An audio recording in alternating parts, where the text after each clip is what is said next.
The breaking wave dashed high on a stern and rock-bound coast, and the woods against a stormy sky their giant branches tossed. And the heavy night hung dark the hills and waters o'er, when a band of exiles moored their bark on a wild New England shore.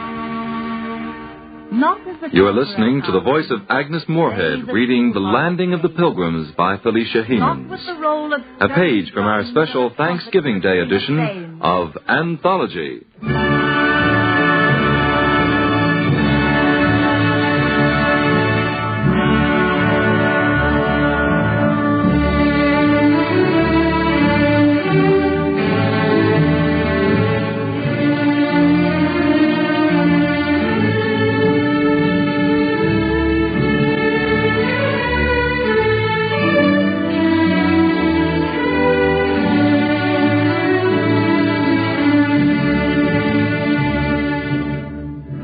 This is Fleetwood.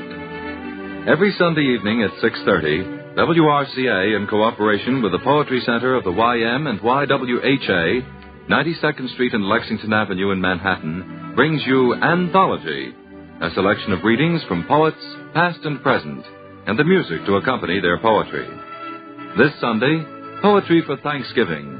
Our guests by transcription, Agnes Moorehead, the Fred-Waring Glee Club, and the New England Conservatory Alumni Chorus, James Pease, baritone soloist.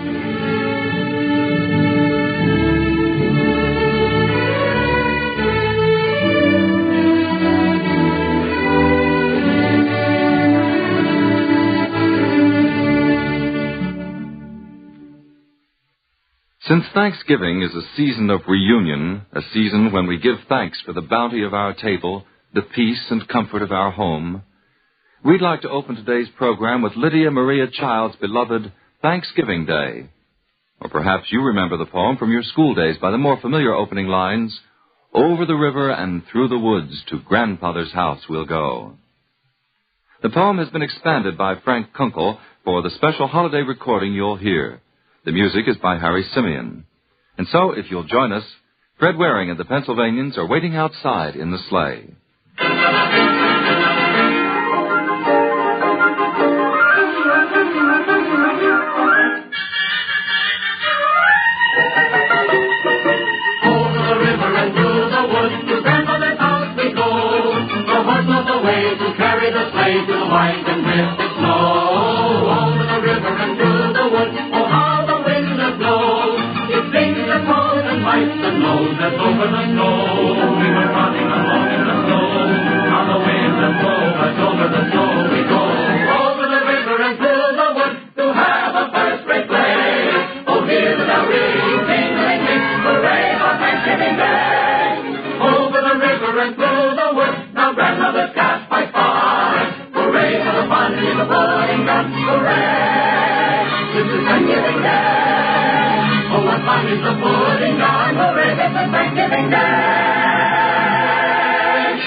Dear old grandfather takes his place at the head of the festive board. We're quiet now and our heads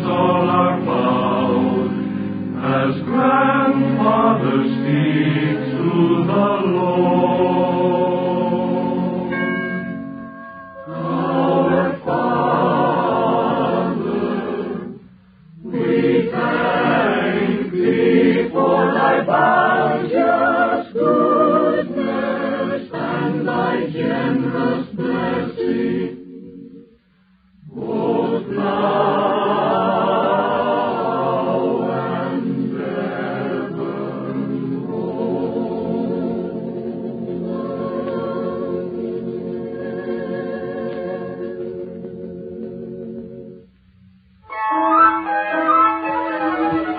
Grandma and Mother slip out to the kitchen, and soon there begins a parade. Each platter and dish as high as you wish, with wonderful food that Grandma has made. First comes a big bowl of steaming hot soup, then celery and olives and toast. Then eyes open wide as Grandma is spied, marching in with what we love the most.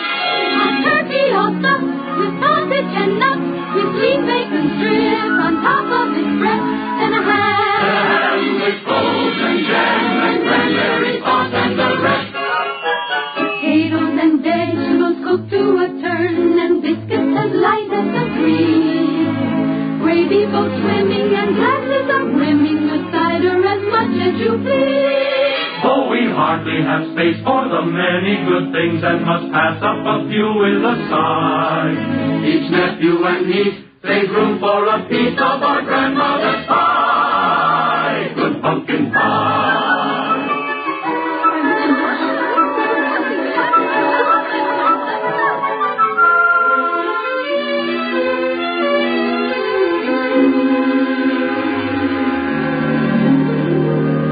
Now dinner is through, but who wants to play?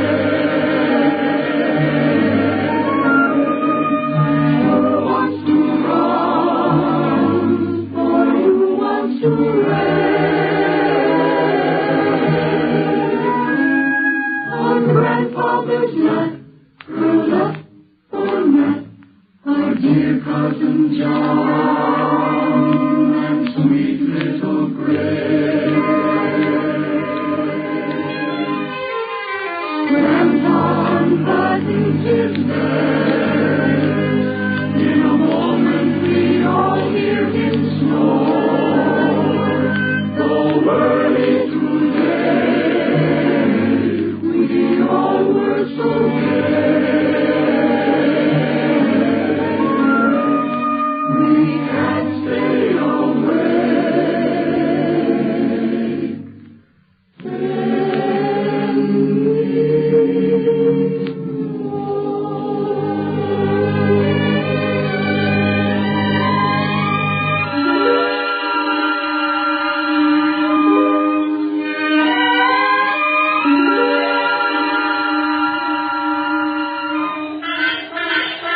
Then suddenly Mother looks out of the window nearby and turns to us all with a cry.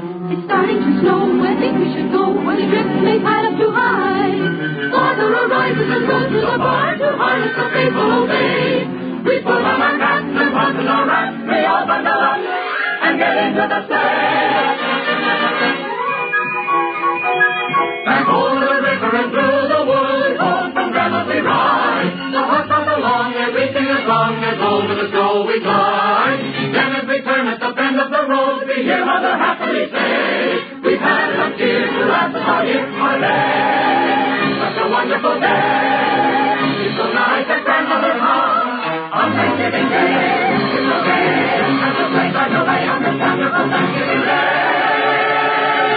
Come hooray for Thanksgiving Day.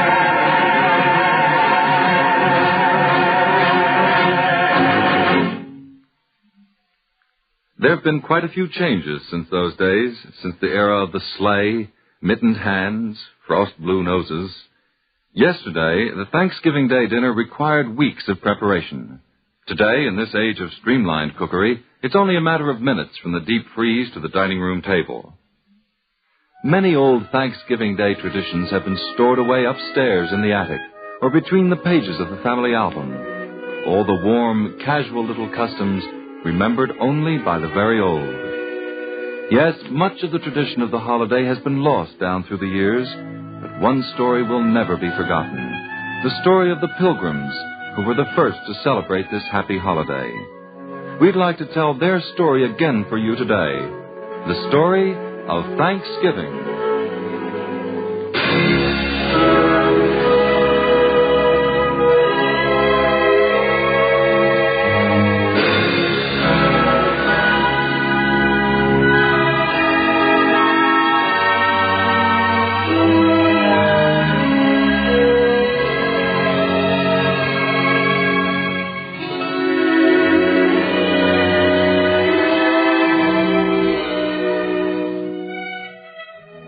The Mayflower set sail from Southampton, England, on August 5th, 1609. She was a small, badly equipped vessel of 180 tons. There were 90 people aboard and 30 more aboard a smaller vessel, the Speedwell. The Speedwell, however, proved unseaworthy, and after twice putting back for repairs, 12 of her passengers were crowded into the Mayflower, which finally, on September 6th, turned her prow to the west and disappeared into the gray veils of a rain-washed dawn. For the men and women aboard that tiny vessel, it seemed that time stood still. The minutes, the hours, the days dissolved into the creak of the rigging, the constant slap of the waves against the sides of the Mayflower, the harsh sound of the wind. Time was the sick child lying with her head in her mother's lap. Time was a bowl of cold, unappetizing porridge. Time was a body sewed in a rough piece of canvas, slid down a pine plank into the darkness of the sea. It was 9 weeks later, on November 19th, before the nightmare ended, before land was sighted, 9 weeks of fear and anguish and suffering, of praying for a landing.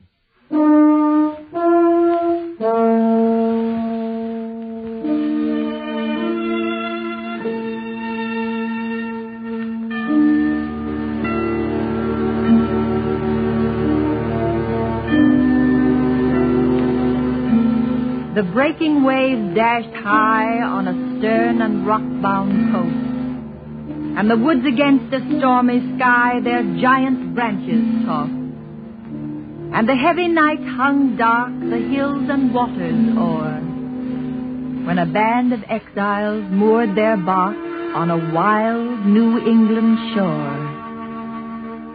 Not as the conqueror comes, they the true-hearted came, not with the roll of stirring drums and the trumpets that sing of fame.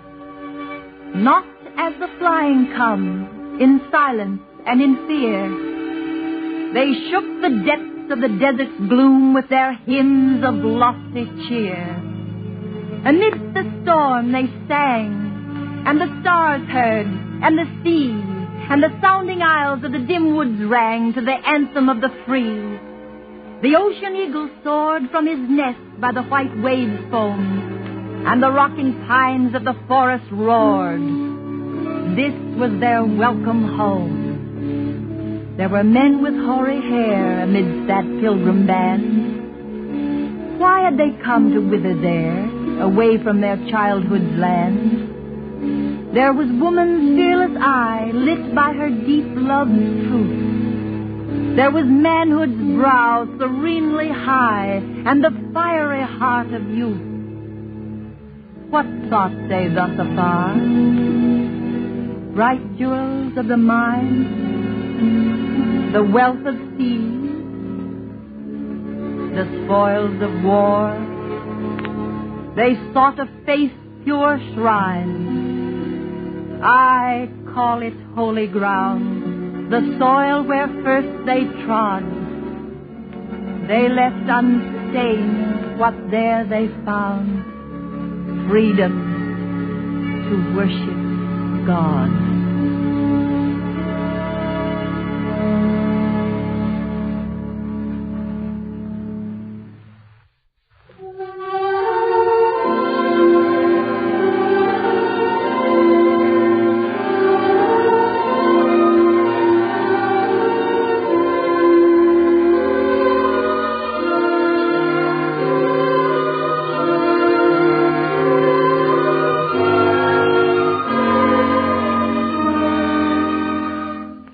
It was on Saturday, November 21st, that the Mayflower dropped anchor in what is now the harbor of Provincetown. A party was put ashore to explore the neighboring shore to search for a suitable place for the settlement. And on Monday, December 21st, Plymouth Harbor was selected. 4 months later, when the little colony had struggled through its first terrible winter, an Indian came into the hamlet and in broken English welcomed the strangers. He said his name was Samoset, that he came from Monhegan, 5 days' journey to the southeast, and that he was an envoy from the greatest commander in the country, a sachem named Massasoit. Massasoit himself appeared a few days later, and a treaty, offensive and defensive, was signed, which remained in force for 54 years. The Pilgrims set about planting their fields as soon as spring came, and the harvest proved a good one. Governor William Bradford, delighted by the success of the colony and the rich harvest, called a meeting of the elders to propose a festival.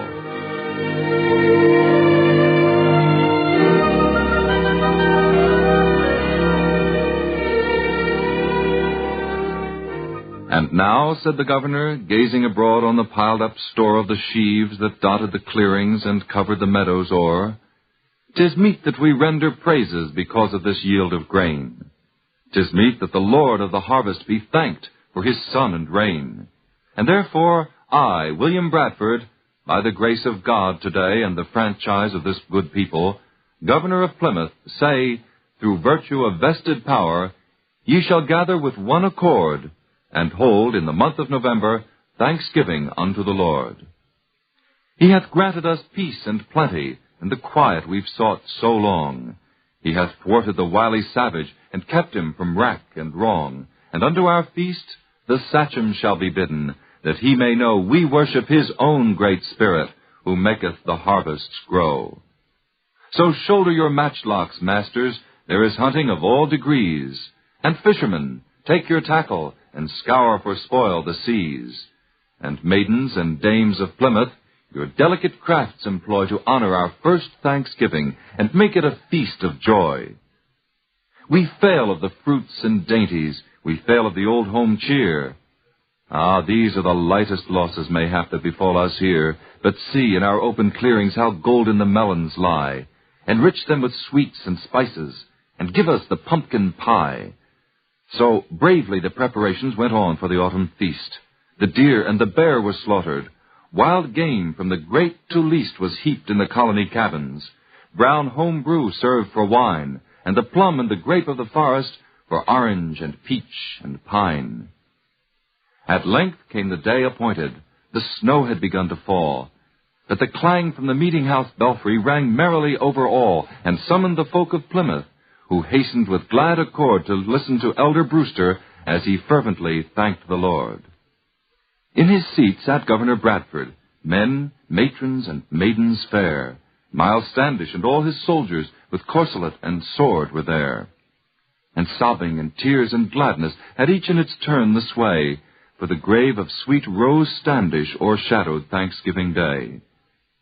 And when Massasoit the sachem sat down with his 100 braves, and ate of the varied riches of gardens and woods and waves, and looked on the granaried harvest, with a blow on his brawny chest he muttered, the good Great Spirit loves his white children best.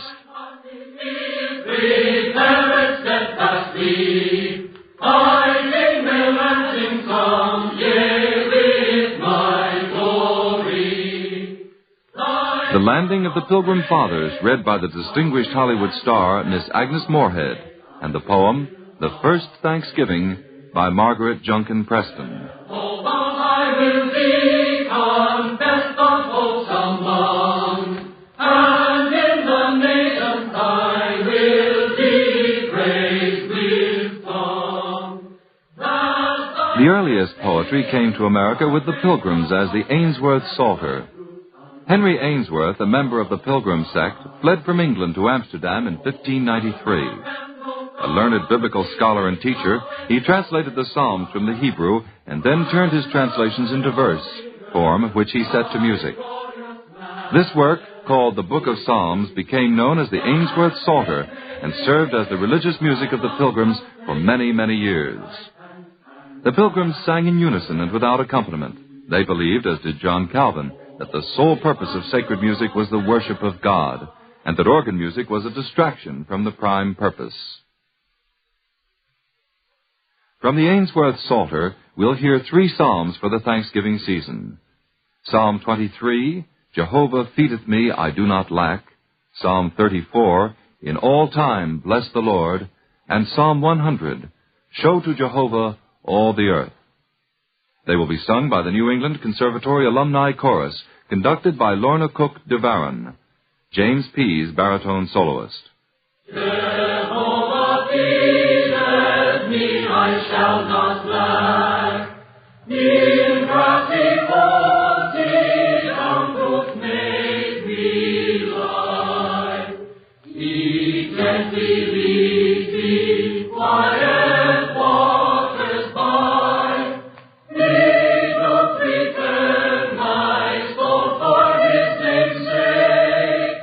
In paths of justice leads me quietly. Yea, though I walk in vale of deadly shade, I'll fear none ill, for with me thou wilt be. Thy rod, thy staff, they shall comfort me. For me a table thou hast ready made, in their presence that my distresses be. Thou makest fast mine head with ointment oil, my cup abounds, thou bless good and mercy. Shall all the days of my life follow me, also within Jehovah's house I shall through length of days repose me quietly.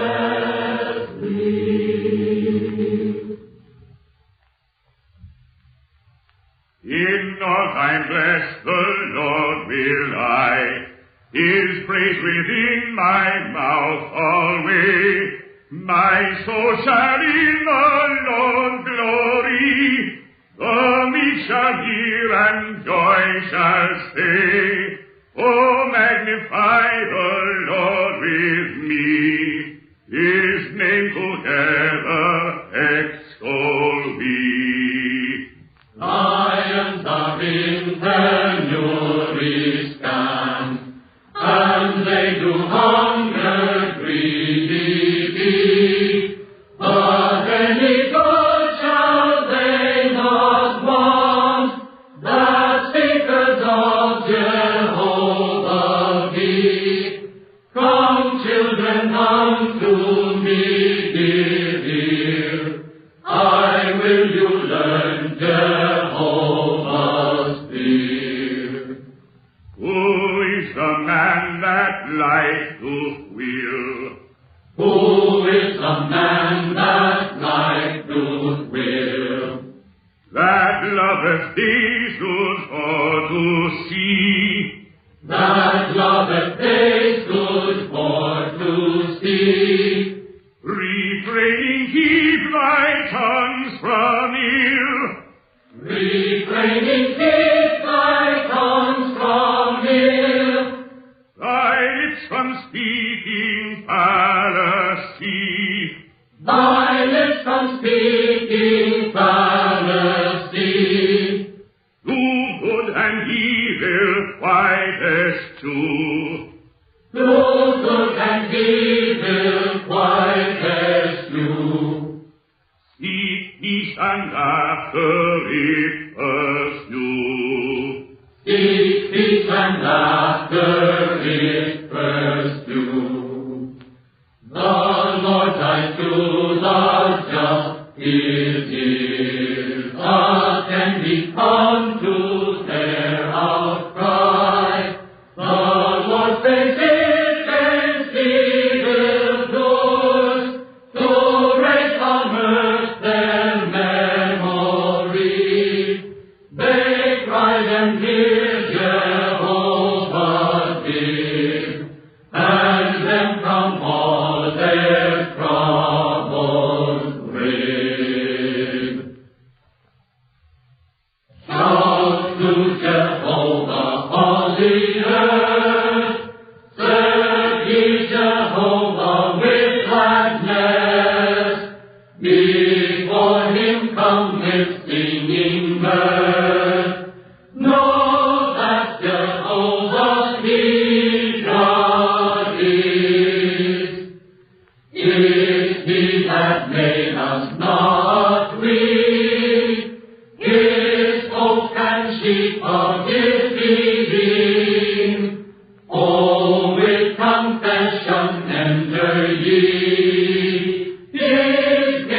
to him, blessed be his name.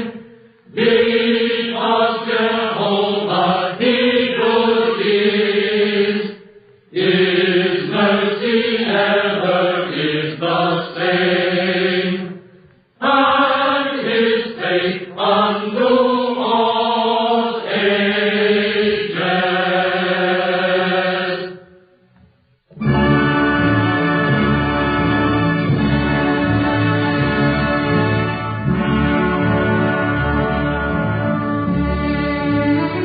And so, Anthology number 38, dated Sunday, November 21st. Next week, Poetry and the Dance. Our guest will be Walter Sorrell of Dance Magazine. And as an added highlight, we'll present Mr. Sorrell's original verse narrative, Isadora Duncan, starring Miss Sidney Smith. Anthology is brought to you by WRCA, in cooperation with the Poetry Center of the YM and YWHA, 92nd Street and Lexington Avenue in Manhattan. John Malcolm Brennan, director. Next Sunday, at the Teresa L. Kaufman Auditorium, the Poetry Center will present E. E. Cummings, the indomitable enfant terrible of American poetry, reading from his prose and poetry. Remember the date, Sunday, November 28th. E. E. Cummings at the Poetry Center.